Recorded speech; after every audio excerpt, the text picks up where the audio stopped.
오늘 하나님께서 우리에게 주시는 말씀은 마태복음 9장 27절부터 34절까지의 말씀입니다. 마태복음 9장 27절부터 34절까지의 말씀입니다. 신약성경 14페이지 정도에 있습니다. 제가 봉독하겠습니다. 예수께서 거기에서 떠나가실새 두 맹인이 따라오며 소리질러 이르되 다윗의 자손이여 우리를 불쌍히 여기소서 하더니 예수께서 집에 들어가심에 맹인들이 그에게 나아오거늘 예수께서 이르시되 내가 능히 이 일을 할 줄을 믿느냐 대답하되 주여 그러하오이다 하니 이에 예수께서 그들의 눈을 만지시며 이르시되 너희 믿음대로 되라 하시니 그 눈들이 밝아진지라. 예수께서 엄히 경고하시되 삼가 아무에게도 알리지 말라 하셨으나 그들이 나가서 예수의 소문을 그 온 땅에 퍼뜨리니라. 그들이 나갈 때에 귀신 들려 말 못하는 사람을 예수께 데려오니 귀신이 쫓겨나고 말 못하는 사람이 말하거늘 무리가 놀랍게 여겨 이르되 이스라엘 가운데서 이런 일을 본 적이 없다 하되 바리새인들은 이르되 그가 귀신의 왕을 의지하여 귀신을 쫓아낸다 하더라. 아멘. 보통의 사람들은 외형적인 것을 많이 봅니다. 눈으로 보여지는 것들을 많이 보고 그것에 의존하여 판단을 하지요. 그 사람이 입은 옷을 보기도 하고 그의 얼굴을 보기도 하고 그의 지위나 또는 그가 가진 소유들을 보고 판단하기도 합니다. 그러나 우리 주님은 그렇지 않다라는 것을 우리는 성경을 통해 알 수 있습니다. 주님이 보시는 것은 우리의 외적인 것이 아니라 우리의 마음, 우리의 그 중심을 보십니다. 우리의 믿음을 보신다라는 말씀이지요. 사무엘상 16장에 보면요. 사무엘은 하나님의 말씀에 따라 사울 다음으로 기름 부을 자 왕을 찾기 위해서 이새의 집으로 갔습니다. 그리고 그 이새의 아들이었던 엘리압을 보고 그 마음에 생각하기를 여호와의 기름 부으실 자가 과연 주님 앞에 있다라고 고백할 정도로 그 외형이 정말 하나님께서 택하실 만한 사람이라고 느꼈습니다. 그때에 하나님께서 이 사무엘에게 말씀하시기를 그의 용모와 키를 보지 말라. 내가 보는 것은 사람과 같지 아니하니 사람은 외모를 보거니와 나 여호와는 중심을 보느니라 라고 말씀을 하셨습니다. 오늘 본문에서도 주님은 자신을 찾아온 이 두 소경에게 내가 이 일을 할 줄을 믿느냐라고 물으셨습니다. 그리고 너희 믿음대로 되라라고 말씀을 하셨지요. 마태복음에서 마태는 이 치유받는 자의 그 믿음을 상당히 중요하게 여기는 것을 우리는 마태복음을 통하여서 알 수가 있습니다. 주님은 우리의 중심을 보시고 그 믿음을 보시는 분이십니다. 오늘 본문에 예수님께서 그 앞 본절에 보시면 야이로의 딸을 치료하시고 죽은 자를 살려내시는 그 기적의 사건 이후에 두 소경을 고치신 이야기가 나옵니다. 야이로의 딸을 고치고 나오실 때에 두 소경이 예수님을 따라오며 소리를 지릅니다. 다윗의 자손이여 우리를 불쌍히 여기소서. 다윗의 자손이여 우리를 불쌍히 여기소서라고 말하지요. 특별히 이 지역에는 소경이 많다라고 합니다. 그 이유가 석회가 섞인 모래바람이 많아서 소경이 많다라는 것이지요. 아무튼 예수님은 야이로의 딸을 살리시고 다시 마태의 집으로 가시는 그 주님의 그 길을 두 소경이 적극적으로 예수님을 따라오면서 예수님을 향해 다윗의 자손이라 외치며 자신들을 불쌍히 여겨달라라고 말합니다.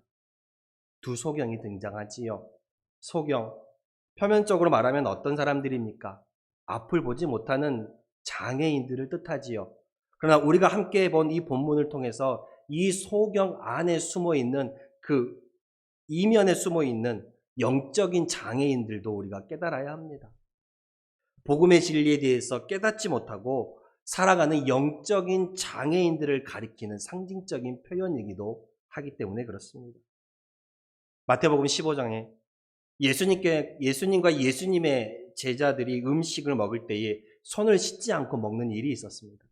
그 모습을 보고 바리새인들과 서기관들이 예수님께 나와서 당신의 제자들이 장로들의 전통을 범했다며 힐난하는 모습을 보여줍니다. 그때 예수님은 그들을 향해 이렇게 말씀하십니다. 너희는 오히려 맹인이 되어 맹인을 인도하는 자라라고 말씀을 하셨지요. 눈은 떠 있으나 영적인 눈이 감겨져 있다라는 말씀이었습니다.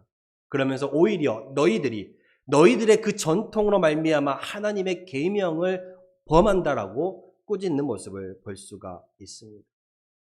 그러나 오늘 이 본문에 나오는 이 두 소경은 비록 그 육신적으로는 눈이 감겨 있을지라도 장애가 있을지라도 영적인 눈은 밝은 자들임을 우리가 볼 수가 있습니다. 이 두 소경이 예수님을 따라오며 예수님을 찾으며 예수님께 부르짖을 때에 무슨 말을 하였습니까? 예수님께 향하여 다윗의 자손이라고 고백하고 있습니다. 다윗의 자손. 이 다윗의 자손이라는 말은 이스라엘 백성들이 성경에 약속된 메시아, 즉 구원자를 부를 경우에 사용하는 독특한 표현이었던 것입니다. 그러니 이 두 소경은 예수님에 대해서 메시아라고 구원자라고 확실히 믿고 있었고 그렇게 불렀다라는 의미입니다. 육신적인 모습은 장애를 가졌지만 영적인 눈은 바로 바라보고 있었던 것이지요. 예수님께 나온 이 두 소경은 예수님에 대하여 다윗의 자손이라고 말했습니다. 그러나 오늘 우리가 보게 된 34절에 등장하는 바리새인들 그리고 서기관들은요 어떠했습니까? 그들에게는 건강한 눈이 있었지만 구원자로 이 땅에 오신 예수님이 하나님의 아들이라는 그 사실을 전혀 깨닫지 못하고 있던 오히려 그들이 영적인 소경이었던 것입니다. 이처럼 우리의 영적인 안목은요 외형적인 모습에 있지 않습니다. 외형적인 조건이나 장애에 있지도 않습니다. 그렇게 우리가요 눈에 보이는 것만 집착하며 살아가게 되면 비록 우리의 육신은 비록 떠있다 할지라도 우리도 영적인 소경일 수밖에 없다는 사실을 본문을 통해 깨달아야 할 것입니다. 그렇기에 우리는 아무리 어렵고 힘든 상황 속에서도 나와 함께 하시는 그 주님을 늘 의지하면서 살아갈 때에야 우리 역시도 밝은 영적인 안목을 가질 수 있다는 것입니다.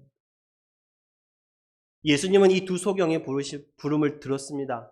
예수님을 따라오며 예수님께 부르짖으며 다윗의 자손이여 우리를 불쌍히 여기소서라는 그 부르짖음을 들으시고 주님은 그들에게 묻습니다. 내가 능히 이 일을 할 줄을 믿느냐? 내가 능히 이 일을 할 줄을 믿느냐? 끈질기게 예수님을 따라오며 부르짖는 그 두 소경에게 주님께서 내가 믿느냐? 내가 믿느냐라고 그들의 믿음을 다시 한번 물으시는 것이지요. 확인하는 것이었습니다. 이 두 소경이 고백했던 것처럼 네가 나를 다윗의 자손이라고 고백했던 것처럼 내가 정말로 그렇게 믿느냐?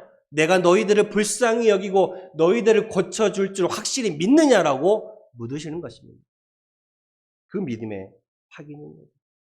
우리는 마태복음을 보면서 이 마태복음에 기록했던 마태가 이 예수님의 치유하시는 그 치유의 기사에서 강조하고자 하는 것은 바로 치유받는 자의 그 믿음이었다는 사실입니다.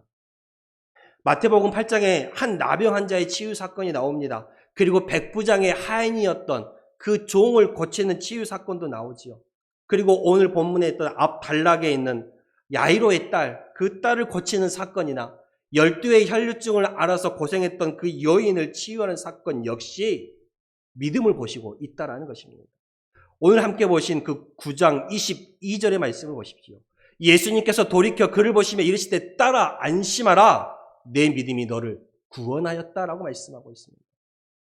이 치유의 사건에 치유받는 자의 믿음을 확실히 보고 있다라는 말씀입니다. 믿음을 강조하고 있습니다.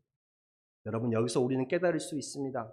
우리의 삶에 이와 같은 기적이 일어나지 않는 이유는 하나님께서 지금은 일하시지 않기 때문이 아니라 우리의 믿음이 아직 연약하기 때문이라는 것입니다. 우리의 믿음에 대한 확신이 부족하기 때문이라는 사실입니다. 예수님께서는요, 자신에게 나온 많은 병자들을 고쳐주셨습니다.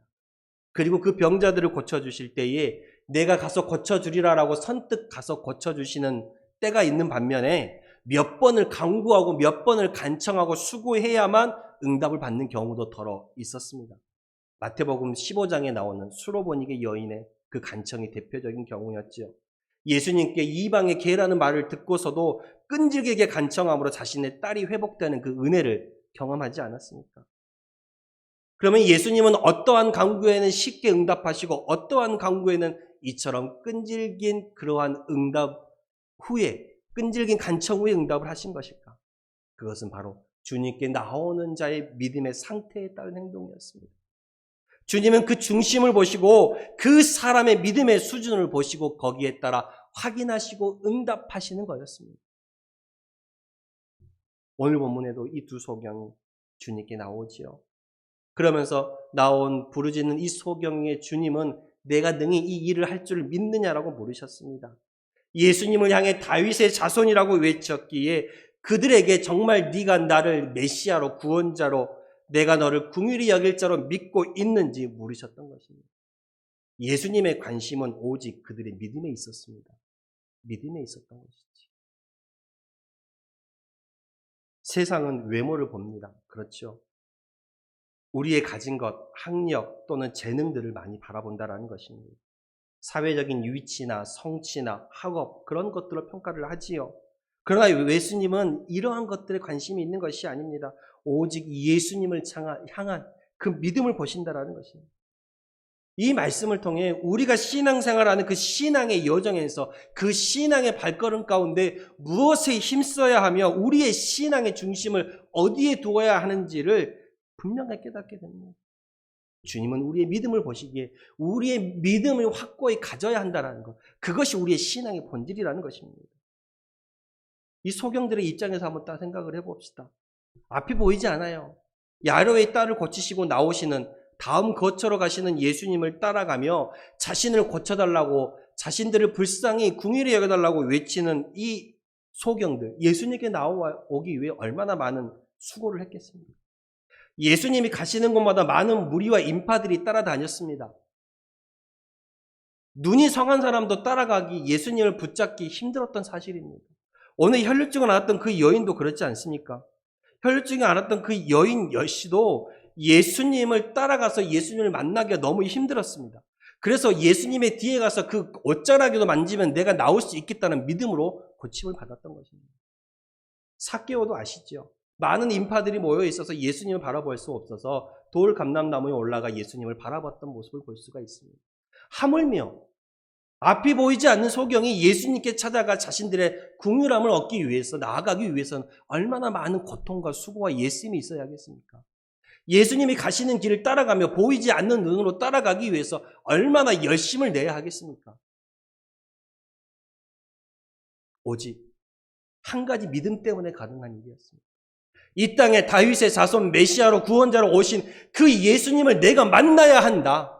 그 예수님이 나를 긍휼하게 여기시면 내가 이 눈이 떠질 수 있다라는 확실한 믿음이 있었기 때문에 끝까지 포기하지 않고 예수님을 따라갈 수 있었던 것입니다.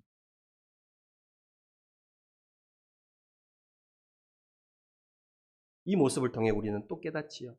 주님의 은혜의 응답을 얻으려는, 주님의 은혜를 받으려는 성도는요, 오직 믿음의 확신으로 주님 앞에 나아가야 합니다. 주님 앞에 내어놓으면, 주님 앞에 나아가면 이 문제가 해결함 받는다는 확실한 믿음, 그 믿음이 있어야만 응답 받는다는 거예요.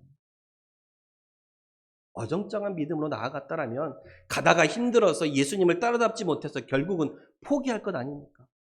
그러나 내가 예수님을 만나면 이 문제가 해결함 받는다. 메시아로 구원자로 오신 그 주님 앞에 나아가서 내가 긍휼함을 얻기만 하면 된다라는 그 믿음이 있었기 때문에 끝까지 포기하지 않고 따라가는 것입니다. 앞이 보이지 않음에도 불구하고요. 여러분 눈을 감고 한번 저 앞에 100m만 나아가 보십시오. 결코 나아가는 게 쉬운 일이 아닙니다.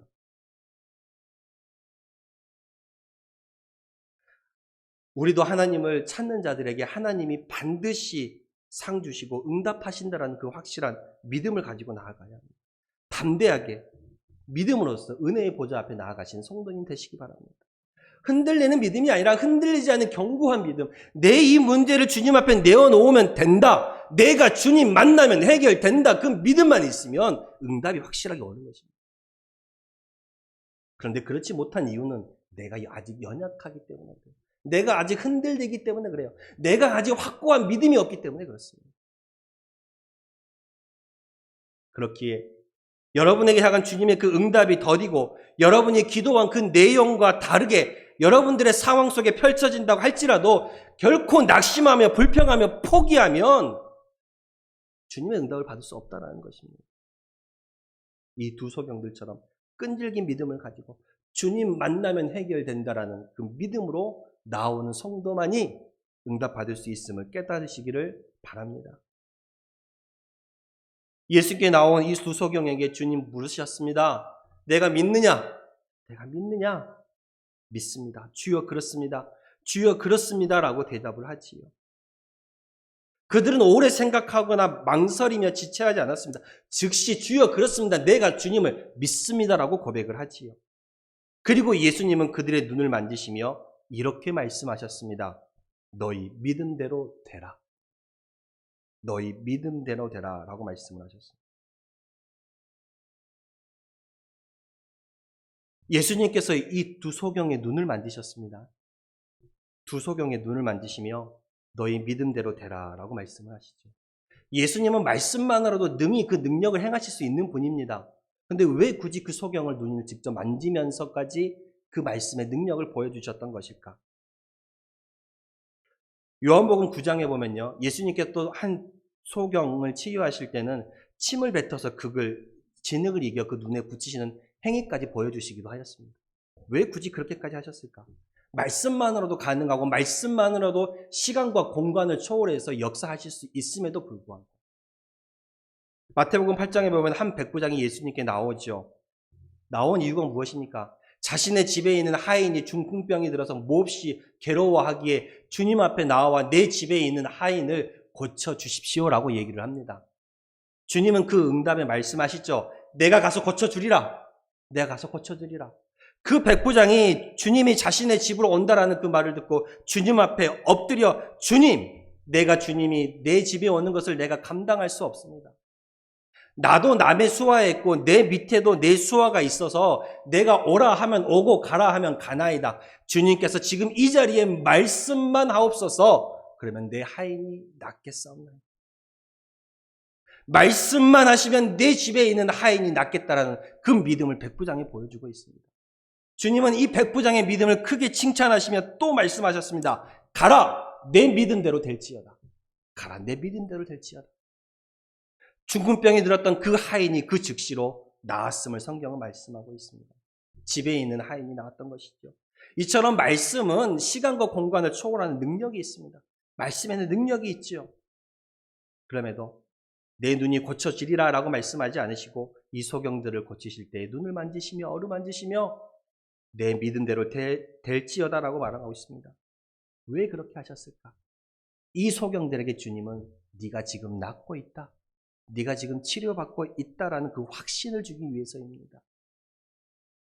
두 눈을 볼 수 없는 자들이었기 때문에 다른 사람들과는 다른 세심한 모습을 보여주시는 것이지요. 여기서 우리는 이웃 사랑의 모습을 또 한 번 깨닫습니다. 사도 바울은 말했습니다. 사랑을 베푸는 자는요, 무례하지 않아야 된다라고 말합니다. 사랑을 베푸는 자는 무례하지 않아야 된다고 고린도전서 13장에 말하지요. 우리가 이웃에게 도움의 손길을 베풀고 우리가 이웃에게 사랑을 나눌 때요, 그 결과도 중요하지만 나누는 그 자체도 중요하지만 그 과정도 분명히 은혜가 있고 사랑스러워야 한다는 것입니다. 누군가를 도움에 있을 때에 그 도움을 받는 사람이 오히려 괴롭거나 수치를 당하거나 부끄럽지 않도록 도와주어야 한다는 것이죠. 근데 우리는 이것을 모르고 행할 때도 있고 알면서도 그걸 놓치는 경우가 있습니다. 내가 도와주면 되었지 상대방의 도움받는 입장은 생각하지 않는 경우가 많다는 것이죠. 내가 이만큼 도와주었으니 도움받는 그 모습을 나는 드러내지만 상대방은 드러내고 싶지 않는 경우가 많이 있습니다. 자신의 그 처지와 모습을 드러내고 싶지 않은 경우가 있던 것이죠. 그러니 우리가 도움을 줄 때에도요, 그 거만한 자세나 또는 나를 중심적인, 나 중심적인 태도로 내 편한 대로 상대방을 도와주는 것이 아니라 그 이웃을 도와주고자 할 때는 그 과정 가운데서 그 사랑을 주려는 그 사람, 그 과정도 배려가 있어야 한다는 거죠. 주님이 말씀만으로도 고칠 수 있음에도 불구하고 이 두 소경이 고침받고 있음을 확실하게 확신시켜 주시기 위해서 그들을 어루만지셨던 것처럼 여러분들도 사랑을 나누실 때 사랑을 나누는 그 대상의 상황도 고려하시는 사랑이 있기를 바랍니다. 사람은 도울 때 자신을 크게 광고하잖아요. 근데 그것이 남 앞에 드러내기를 싫어하는 사람도 분명히 있다는 말입니다. 그리고 또 우리가 깨달아야 할 사실이 있습니다. 오늘 이 본문에서 주님이 이 두 소경을 고쳐주실 때 뭐라고 말씀하셨습니까? 너희 눈이 떠져라 라고 얘기하셨나요? 너희가 볼지어다 라고 말씀을 하셨어요? 아니죠. 뭐라고 말씀하셨어요? 너희 믿음대로 되라 라고 말씀하셨어요. 너희 믿음대로 되라. 주님께서 이 혈루증을 앓았던 12의 혈루증을 앓았던 이 여인을 고치실 때도 내 믿음이 너를 구원하였다라고 말씀하셨고, 그 백부장의 종을 고치실 때도 주님께서 가라 내 믿음대로 될지어다라고 말씀하셨고, 오늘 이 소경을 고쳐주시면서도 내 믿음대로 되라라고 말씀을 하셨습니다. 그리고 즉시 그들이 눈이 밝아졌습니다. 예수님께서 물으셨죠. 내가 믿느냐? 주여 그렇습니다. 내가 믿습니다. 내 믿음대로 될지어다. 그리고 눈이 밝아졌습니다. 여러분, 믿었기 때문에 눈이 떠진 것입니다. 믿었기 때문에 떠진 거예요. 다시 한번 말씀드립니다. 우리의 삶에 이러한 기적이 일어나지 않는 것은요, 하나님이 일하시지 않기 때문이 아니라 지금 우리의 믿음이 아직도 연약하기 때문이라는 사실이에요. 확실히 믿지 않기 때문에. 내 믿음대로 되어라. 이 소경이 주님 만나면 주님 앞에 이 문제를 내어놓으면 해결함 받고 우리가 궁유함을 입을 수 있다는 확실한 믿음이 있었기에 그 믿음대로 눈이 떠진 것입니다. 믿음대로. 내 믿음대로 될지요. 시편 81편 10절에 내 입을 크게 열라 내가 채우리라 말씀하셨습니다. 여러분 주님 앞에 하나님 앞에 여러분의 믿음을 가지고 입을 크게 여십시오. 입을 여시는 만큼 주님이 채워주실 것입니다. 여러분의 믿음대로 이루어지는 확실한 그 역사가 일어날 것입니다. 이 두 소경을 고치시며 그들의 소문이, 그 소문이 정말 사방에 퍼져나갔습니다. 사방에 퍼져나갔지. 예수님께서는 이 두 소경을 고치시며 말씀하셨습니다. 삼가 아무에게도 알리지 말라. 그런데 어땠어요? 그 소문이 오히려 더 많이 퍼져나갔습니다. 그렇죠. 사실 내가 은혜를 받았다라면, 내가 이렇게 두 눈이 소경이었다가 눈이 떠졌다라면 그것을 얻지 말하지 않고 넘어갈 수 있겠습니까? 내 가족이 있고 내 친구들이 있고 이 놀라운 은혜들을 어찌 침묵할 수 있겠냐는 말씀입니다. 여러분, 주님의 생명이 하나님의 살아있음이 내 안에 들어오게 되면 나는 가만히 침묵하고 있을 수가 없습니다. 그 사랑을 전하고 전파할 수밖에 없는 것이지요. 세상에 가족의 좋은 일도 서로 전파하며 나누는 것이 사람인데 하물며 영생의 그 은혜를 받고도 침묵할 성도가 과연 있겠습니까? 주님의 진정한 은혜를 받은 사람은 그 은혜를 전파하고 전하는 삶을 살아야 합니다. 심지어 이 소경은 주님께 삼가 아무에게도 알리지 말라라는 그 말까지 들었음에도 불구하고 그 소문이 더욱더 퍼져나갔지요. 하물며 우리는 어떻습니까? 우리는 주님께 이 복음을 전파하라는 사명을 받은 자들이 아닙니까? 이 복음을 전파하라는 사명을 받은 자리입니다. 여러분, 마가복음 16장 마지막 절의 말씀을 보시면요. 마가복음 16장 마지막 말씀을 보시면 16장 17절에 주님께서 이렇게 말씀하셨습니다. 15절에 또 이르시되 너희는 온 천하에 다니며 만민에게 복음을 전파하라. 너희는 온 천하에 다니며 만민에게 복음을 전파하라라고 말씀을 하셨습니다. 이 주님의 하늘로 올라가시기 전 마지막 지상명령을 받은 우리들이 침묵하고 있어야 되겠습니까?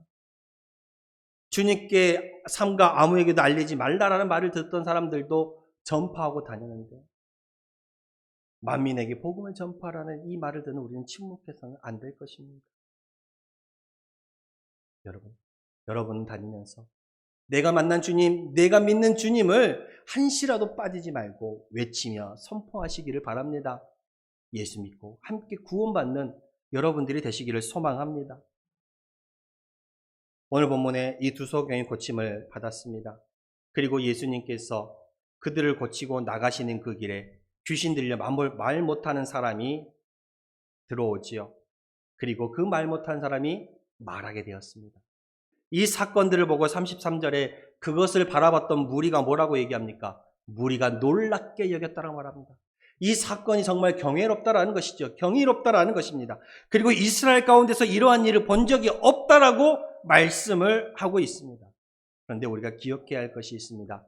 34절에 이 모든 상황들을 지켜본 바리새인은 뭐라고 얘기합니까? 예수님에 향하여 그가 귀신의 왕을 의지하여 귀신을 쫓아낸다라고 말하고 있습니다.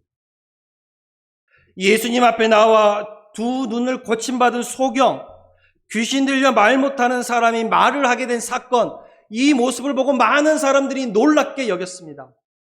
이스라엘에 이러한 일이 없었다라고 경이롭게 여기고 있었습니다. 그러나 이것을 바라본 바리새인은 뭐라고 얘기합니까? 그가 귀신의 왕을 의지하여 귀신을 쫓아낸다라고 말하고 있습니다. 예수님이 행한 그 기적 자체에는 반박할 수 없으니 그 예수님의 능력에 행한 기적의 원천에 대해서 비방하고 있다는 것이죠. 예수님의 그 능력이 귀신의 왕으로부터 나왔다라고 말하고 있는 것입니다.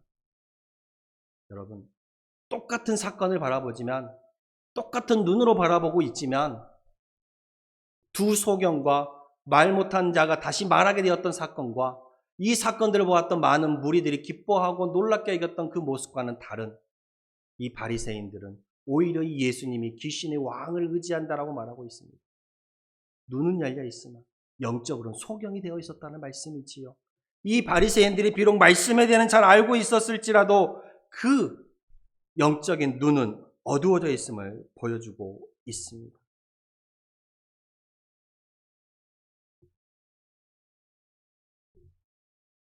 우리도 지금 비록 우리의 육신의 눈은 떠 있을지라도 영적인 소경이 되지 않게 주의하시길 바랍니다.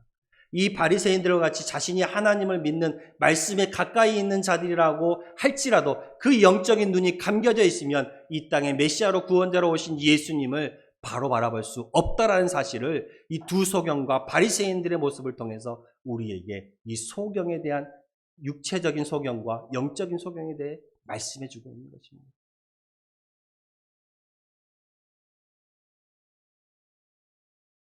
주님께 대한 확실한 믿음을 가지고 그들의 삶의 변화가 찾아왔습니다. 보지 않던 눈이 보이게 되었지요. 이제는 이전과는 다른 삶을 살아가게 되었습니다. 우리도 예수님을 향한 그 믿음으로 살아간다면 우리 삶도 변화될 수 있습니다. 두려워하고 염려하고 있다면 그 믿음을 이제는 회복해야 할 때라는 것을 기억하십시오. 삶의 여러분의 그 어려움의 문제들을 주님 앞에 내어놓을 때 가볍게 됩니다. 수고하고 무거운 짐진 자들아 다 내게로 오라 내가 너희를 쉬게 하리라 말씀하셨던 그 주님의 말씀처럼 여러분의 문제들을 주님 앞에 가지고 나아가서 주님 만나면 이 문제 해결된다라는 그 믿음을 가지고 주님께서 말씀하셨던 것처럼 너희 믿음대로 될지어다 내가 믿음으로 말미암아 그 믿음대로 이루어지는 역사가 우리 성도님들에게 있어지기를 소망합니다. 기도하겠습니다.